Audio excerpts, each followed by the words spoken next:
ചുമ്മാതെ പോയി ഒരാളെ കല്യാണം കഴിച്ച് ആയുഷ്കാലം മുഴുവൻ ജീവിക്കുന്നതിന് പകരം ഒരു ലിവിങ് ടുഗദറൊക്കെ നോക്കിയിട്ട് പറ്റുമോ, ഇയാളെ കൊണ്ട് പറ്റുമോ, ഇതൊക്കെ നോക്കിയിട്ട് പോകുന്നതായിരിക്കും കുറച്ചുകൂടെ നല്ലത്. ഒരു വണ്ടി മേടിക്കുമ്പോൾ എന്തോരം ടെസ്റ്റ് ഡ്രൈവ് ചെയ്യും അല്ലേ? കുറച്ച് ഒരു 8-10 കൊല്ലമൊക്കെ ആയിരിക്കും ചിലപ്പോൾ ഉപയോഗിക്കുന്നത്, ചിലപ്പോൾ 2 കൊല്ലമായിരിക്കും ഉപയോഗിക്കുന്നത്.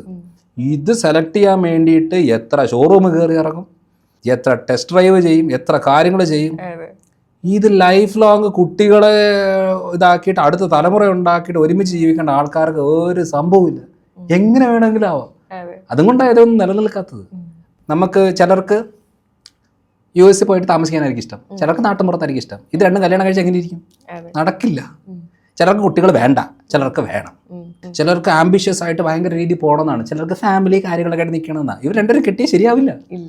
അപ്പം ഇങ്ങനത്തെ ഒരു കാര്യം ഒറ്റ വിസിറ്റിലൊന്നും കിട്ടത്തില്ല. ഒറ്റ വിസിറ്റിലൊക്കെ നമ്മൾ ഭയങ്കര നല്ല കാര്യങ്ങളെ കാണിക്കത്തുള്ളൂ. ഒരു യാത്ര പോയാൽ വിവരം അറിയാം, കറക്റ്റ് ക്ലാരിറ്റി കിട്ടും ഒരു യാത്ര. അപ്പോൾ ആ യാത്രയിൽ ഒരു വ്യക്തിയെ ക്ലിയർ മനസ്സിലാണോ, ഒരു യാത്ര ചെയ്താൽ മതി, ടോട്ടൽ ഐഡിയ കിട്ടും. ഒരു വ്യക്തിക്ക് ഒരു അരമണിക്കൂർ കൂടുതലൊന്നും പിടിച്ചേക്കാൻ പറ്റത്തില്ല. കണ്ടിന്യൂസ് സംസാരിച്ച് അവരുടെ റിയൽ സാധനം കിട്ടും. നമ്മളിപ്പോൾ ഇൻ്റർവ്യൂ ചെയ്യുമ്പോഴെങ്ങനെയാണ്, നല്ല പൊസിഷനിലൊക്കെ ഇൻ്റർവ്യൂ ചെയ്യുമ്പോൾ കണ്ടിന്യൂസ് 1 മണിക്കൂർ 1.5 മണിക്കൂറൊക്കെ ഇൻ്റർവ്യൂ, അരമണിക്കൂറൊക്കെ അവരിങ്ങനെ മോഡിഫൈ ചെയ്ത് വെക്കും.